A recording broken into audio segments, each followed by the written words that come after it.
Hello friends, आपका study with Kiran YouTube channel में स्वागत है। आज जो हमारी एटीटी चार्ट 35 से रिलेटेड मैथ की वीडियो है उसके अंदर हम डिस्कस करेंगे प्रॉब्लम रिलेटेड विद एंगल्स कि एंगल से रिलेटेड किस तरह के क्वेश्चन आते हैं, क्या क्या प्रॉब्लम्स में हो सकती हैं। कल हमने डिस्कस किया था कि एंगल्स के अंदर क्या रिलेशन होते हैं, किस तरह के एंगल होते हैं, किस एंगल को क्या कहते हैं, कौन से एंगल में क्या रिलेशन होते हैं। एक बार हम उसको समराइज करते हैं। हम पहले यही देख लेते हैं, जो कभी जब भी दो समांतर रेखाओं को एक काटवी रेखा काटती है या जब भी कोई दो पैरेलल लाइंस को एक ट्रांसवर्सल लाइन का कट करती है, ठीक है, तो क्या होता है उसमें क्रॉसपोंडिंग एंगल संगत कोण क्या होते हैं, बराबर होते हैं। क्या होते हैं, संगत कोण है बराबर होते हैं। संगत कोण कौन से थे, जो एक ही डायरेक्शन में हो, लाइन के एक ही साइड हो, ठीक है। संगत हम मैंने इसके एग्जांपल ले सकते हैं कि जब गुरु की संगत होते हैं, हम सब एक तरह से मुंह करके बैठते हैं ना, उसी तरह से जो कोण एक तरह के डायरेक्शन में जा रहे हैं वो क्या होते हैं, क्रॉसपोंडिंग है संगत। जैसे इसमें एंगल 1 एंड एंगल 5 क्या है, क्रॉसपोंडिंग एंगल है, संगत कोण है। देखो ये भी इधर मुंह का, ये भी इधर मुंह का, दोनों लाइन के इधर है, दोनों इस लाइन के ऊपर है, ठीक है। उसी तरह से एंगल 2 एंड एंगल 6, एंगल 2 और एंगल 6 को देखो, दोनों का मुंह इस तरफ है, दोनों लाइंस के ऊपर और इस साइड है। फिर एंगल 4 एंड एंगल 8 को देखो, फिर एंगल 3 एंड एंगल 7 को देखो। ये सारे क्या है, संगत कोण है। एंगल 3 और एंगल 7 क्या है, संगत कोण आपस में, और ये क्या होते हैं, बराबर होते हैं। फिर हमने देखा अल्टरनेट एंगल भी इक्वल होते हैं। एकांतर अंदरले कोण बराबर होते हैं, एकांतर बाहरले कोण भी बराबर होते हैं। अब देखो एकांतर अंदरले कोण कौन से बनेंगे, अल्टरनेट, जो ऑपोजिट साइड में डायरेक्शन भी उनके ऑपोजिट हो और लाइन के भी ऑपोजिट हो। ये लाइन के इधर वाली साइड है, ये ट्रांसवर्सल के इधर वाली साइड है, इसकी डायरेक्शन इधर है, इसकी डायरेक्शन इधर है, ये दोनों उल्ट साइड है ना, तो ये और ये एंगल भी इक्वल होगा। एंगल 3 और एंगल 6 भी क्या होगा, इक्वल होगा। ओके, उसी तरह से एंगल 4 और एंगल 5 क्या है, इक्वल होगा। दोनों कौन से, अल्टरनेट एंगल है, एकांतर एंगल है। एंगल 7 और एंगल 2, एंगल 8 और एंगल 1, ये क्या बाहरी एकांतर कोण है। तीसरा हमने देखा कि इन दो लाइनों जब भी ट्रांसवर्स लाइन के एक साइड के अंदर पैरेलल लाइन के अंदर दो एंगल बनते हैं, ये ट्रांसवर्स लाइन है, काटवी रेखा है, इसके इधर वाली साइड ये दोनों कोण बन रहे हैं, एंगल 4 और 6, इनका एडिशन हमेशा क्या होता है, 180 होता है। इन दोनों का जोड़ क्या होता है, 180 डिग्री होता है। इधर 3 और 5 का क्या होगा, 180 होगा। तो ये सब जो हमने कल डिस्कस किया था।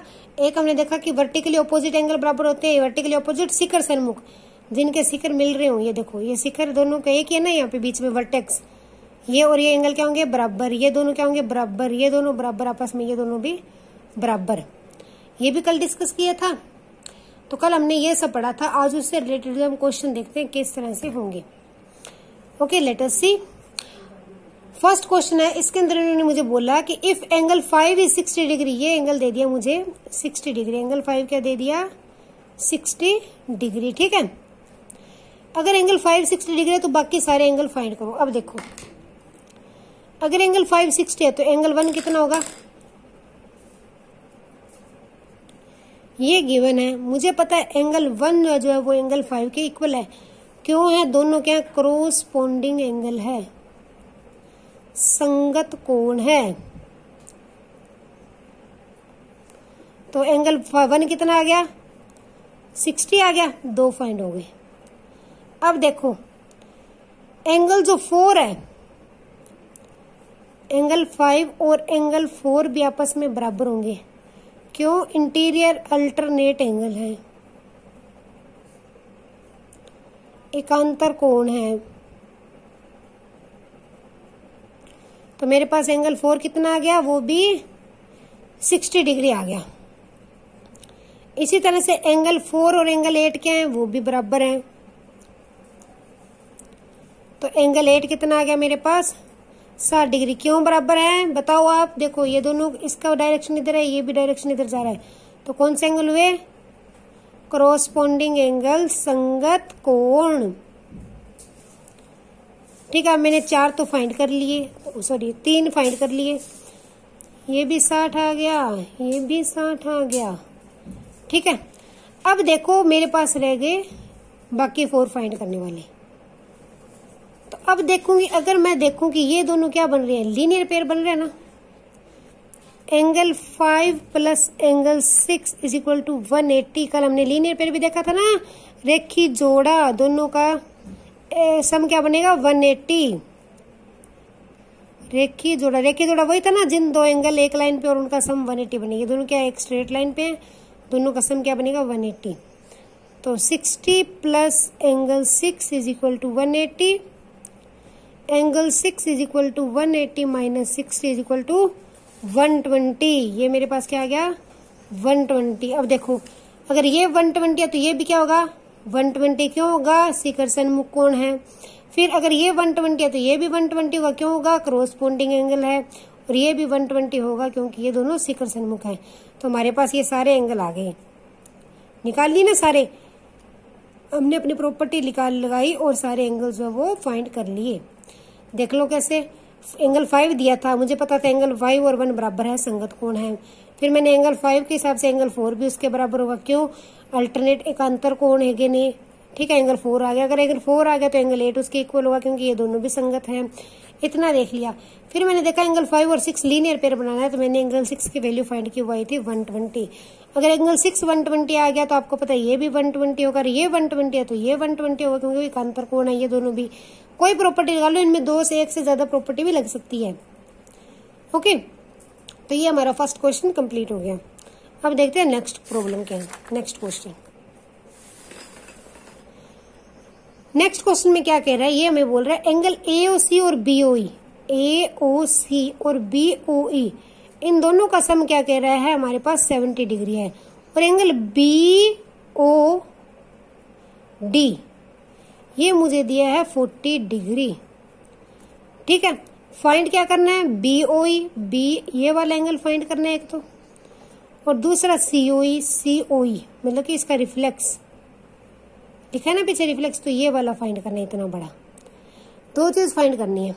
अब देखो हम क्या करते हैं, मुझे पता है angle AOC plus angle BOE जो गिवन है वो मैंने लिखा 70 डिग्री है, और एंगल BOD जो है मेरे पास 40 डिग्री। अब आप देखो अगर मैं इस लाइन को भूल जाऊं तो ये दोनों क्या बन रहे हैं, इंटरसेक्टिंग लाइन है।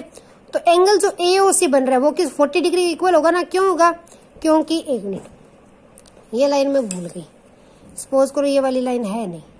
ठीक है, तो ये दोनों क्या शिखर सन्मुख कोण बन रहे हैं। ये देखो ये लाइन भूल गई पेंसिल वाली। अब देखो एंगल AOC और एंगल BOD क्या बन रहे हैं, वर्टिकली ऑपोजिट बन रहे हैं ना, दोनों शिखर सन्मुख बन रहे हैं AOC और BOD। तो एंगल AOC क्या होगा मेरे पास equal to angle BOD, vertically opposite angle, शिखर सन्मुख कोण। तो एंगल AOC कितना आ गया मेरे पास 40 डिग्री, ये आ गया 40। अब देखो अगर इसके अंदर मैं एंगल AOC की वैल्यू भर दूं तो मेरे पास क्या आ जाएगा एंगल BOE। तो इसमें मैंने वैल्यू पुट की AOC की 40 plus angle BOE is equal to क्या आ गया 70 डिग्री। तो मेरे पास एंगल BOE कितना आ गया 70 minus 40 is equal to 30 degree. क्या आ गया 30 डिग्री आ गया।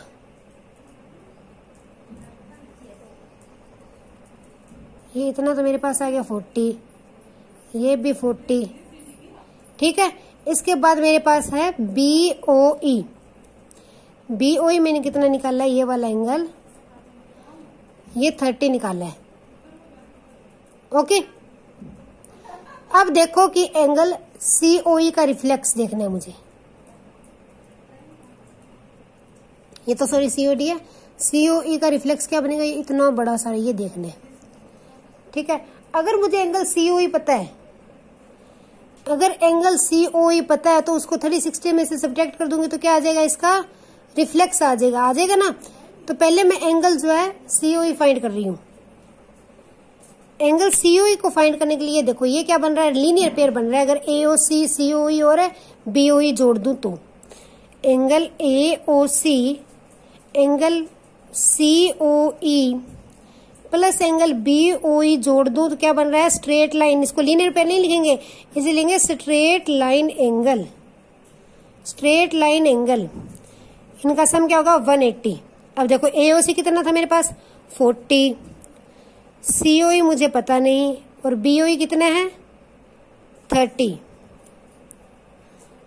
तो एंगल COE क्या आ गया मेरे पास 180 माइनस 70 इज इक्वल टू 110।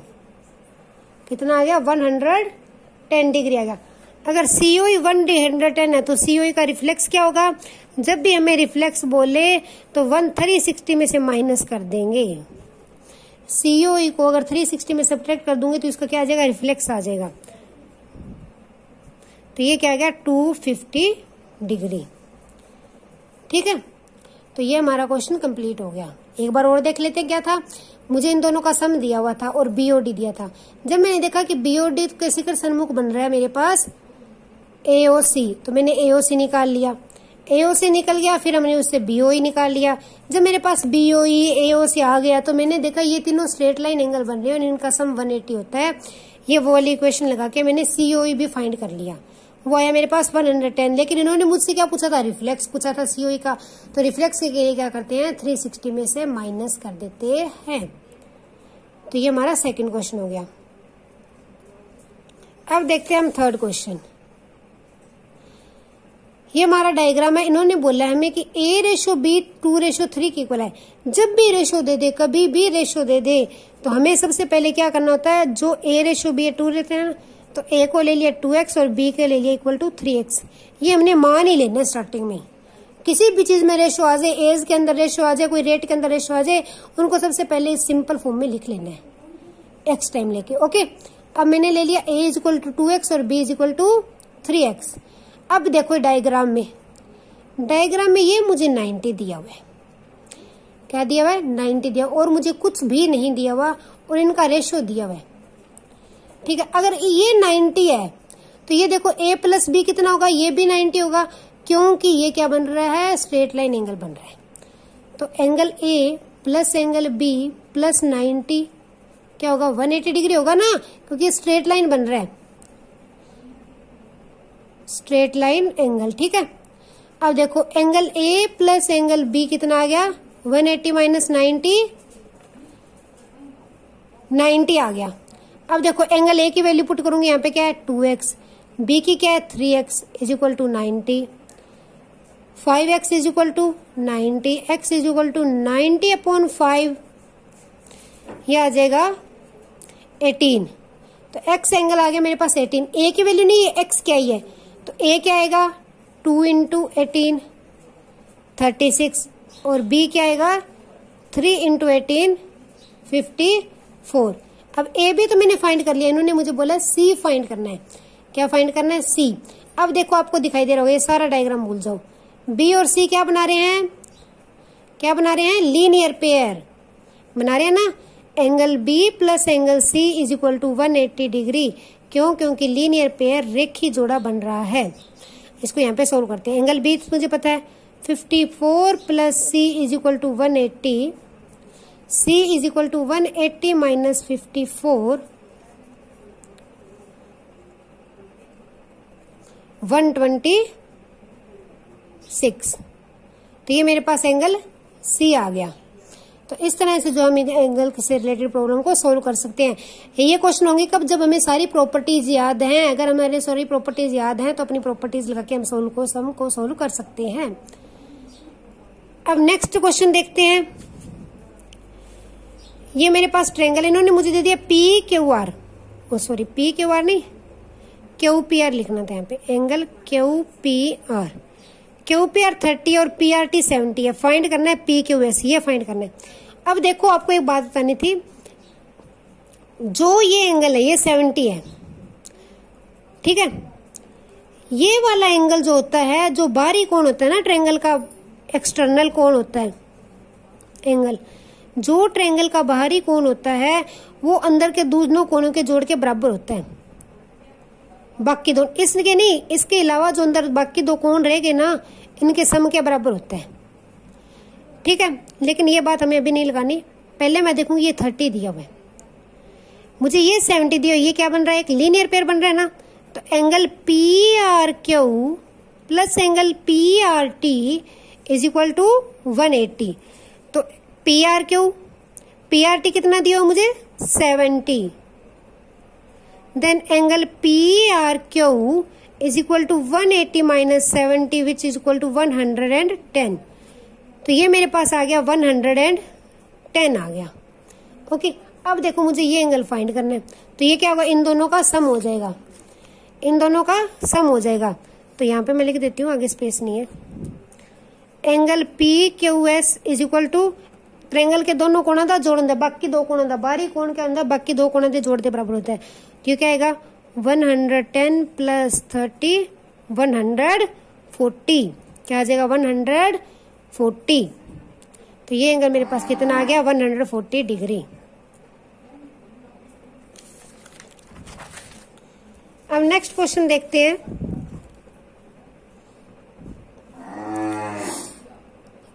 ये जो हमारे पास दी हुई है, लाइंस दी हुई है, तीनों लाइन आपस में पैरेलल है, ये इनको लाइन काट रही है।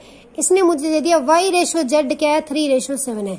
मैंने क्या बोला था, जब भी रेशो में दे दे तो मैं क्या ले लूंगी, उसमें x ले लिया था, यहाँ पे x दिया हुआ तो मैं इसको ले ली, तो a, y is equal to 3a ले लिया, z is equal to 7a ले लिया।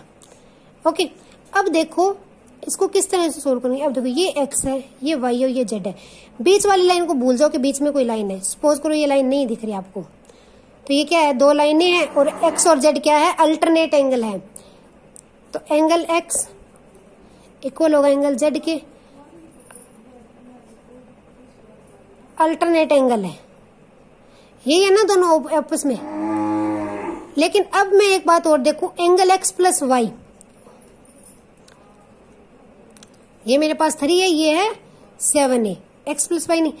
दोबारा अगर मैं देखूं, अगर ये y बन रहा है यहाँ पे, ये मेरे पास z बन रहा है। Angle x plus angle y जो है 180 के इक्वल होगा, क्योंकि ये जो है ट्रांसवर्सल लाइन के एक साइड में एंगल है और दो पैरेलल लाइन के बीच में एंगल है, उनका सम क्या होता है, 180 होता है।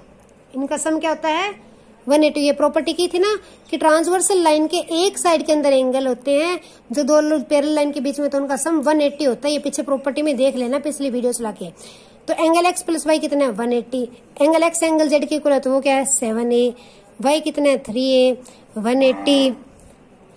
10a is equal to 180, a is equal to 180 upon 10, 18 degree. तो एंगल a क्या है मेरे पास, 18 डिग्री। a 18 आ गया, तो y क्या होगा, 3 इंटू 18 24। z कितना आ गया, 7 इंटू 18 126। और इसी तरह से x जो इसके इक्वल था वो भी आ गया। तो हमारे तीनों एंगल मेरे पास फाइंड हो गए। रेशो जब भी आ जाए तो सबसे पहले उसको इस तरह से लिखना है, फिर अपनी प्रॉपर्टीज ढूंढनी है कि इसमें कौन सी लग सकती है, कौन सी प्रॉपर्टी मैं लगा सकती हूँ जिससे मेरा क्वेश्चन सोल्व हो जाए, और उसको करते चले जाना है, क्वेश्चन अपने आप सोल्व हो जाएगा।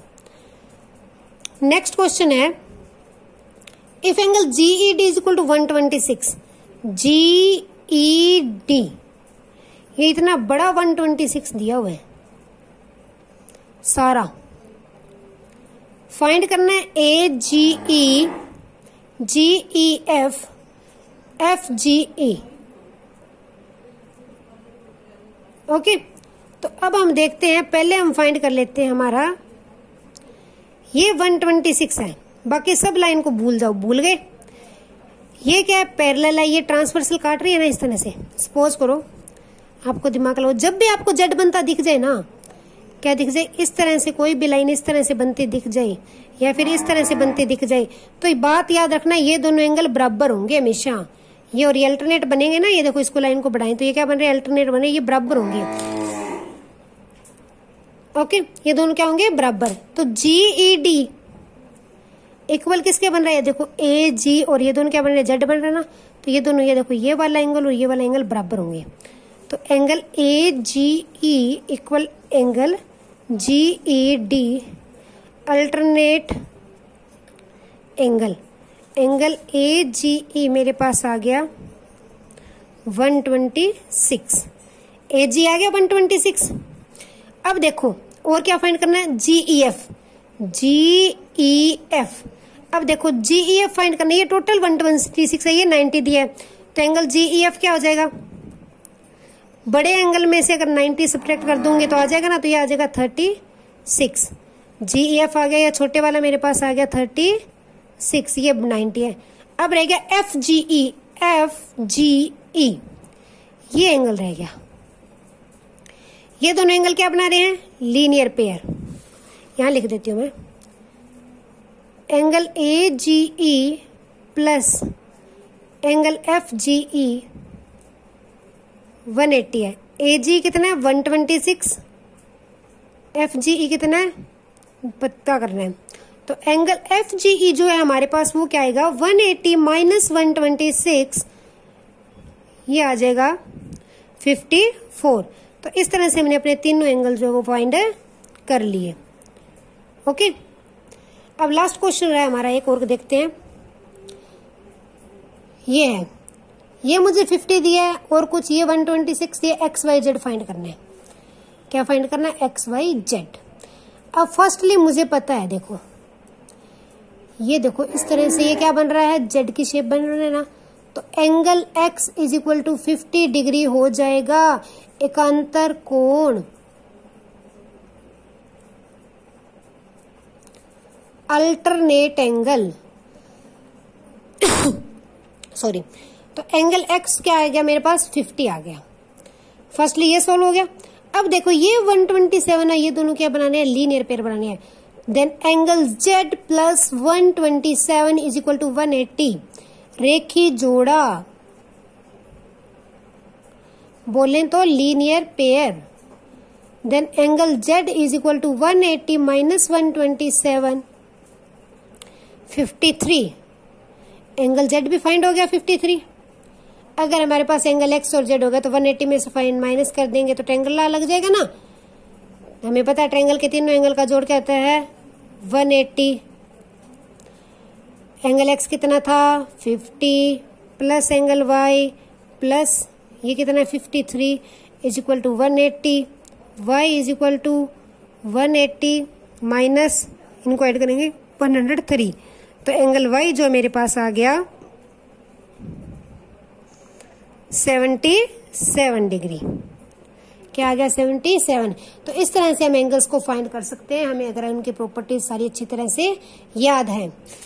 एक चीज और कल मैंने डिस आपको बताई थी, मैं बता बोलूं, find sum of angle of polygon whose sides are 8। 8 side वाले पॉलीगन मतलब कि ऑक्टागन के एंगल्स का सम क्या होगा? हमने क्या फॉर्मूला किया था? सम ऑफ एंगल कल क्या देखा था? n-2 into 180। n कितना है? 8 माइनस 2 इंटू 180, 6 इंटू 180। तो ये आ जाएगा, इतना आ गया 1080। तो ये क्या आ गया? ऑक्टागन का सम आ गया, सम ऑफ एंगल इन ऑक्टागन। तो एग्जाम में ये क्वेश्चन भी पूछा जा सकता है।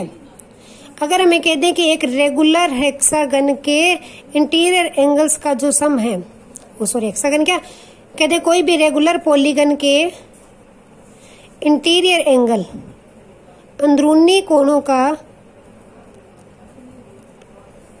सम जो है वो मान लेते हैं दिया हुआ है 720। साइड्स कितनी होंगी ये पूछ ले कि साइड कितनी होंगी इसकी, तो मुझे पता है 720 क्या होता है? n-2 into 180। n-2 क्या आ गया? 180 इधर आके डिवाइड हो गया 4। Okay, n-2 is equal to 4, n is equal to क्या आ गया? 6। तो इस तरह से जो हम साइड्स भी पता कर सकते हैं, मोल्ड के क्वेश्चन भी आ सकता है। तो आज हमने क्या डिस्कस किया? आज हमने देखा कि लाइंस और एंगल्स के बीच में क्या रिलेशन है, एंगल होता क्या है ये हमने कल वाली वीडियो में देखा था। उसकी कुछ प्रॉपर्टीज देखी थी कि एंगल्स की कौन कौन सी प्रॉपर्टीज है, कौन से एंगल इक्वल होते हैं, कौन सा एंगल कब बनता है, किस तरह से बनता है। फिर हमने देखा कि आज हमने उससे रिलेटेड डिस्कस किया कि जो इनकी संबंधित प्रॉब्लम किस तरह से आ सकती है, क्वेश्चन किस तरह के पूछे जा सकते हैं और उन्हें हम किस तरह से सोल्व करेंगे। हमने क्या करना है, जो हमें गिवन है वो देख लेना है। फिर हमने अपनी प्रॉपर्टीज देखनी है, कौन सी प्रॉपर्टी यूज हो रही है, जो भी प्रॉपर्टी आपको यूज होती थी कि वो लगा देनी है, आपका क्वेश्चन सोल्व हो जाएगा। ठीक है, आज के लिए इतना ही। Thanks and have a nice day. Please video को लाइक और शेयर जरूर कर दें। कीप अप सपोर्टिंग मी।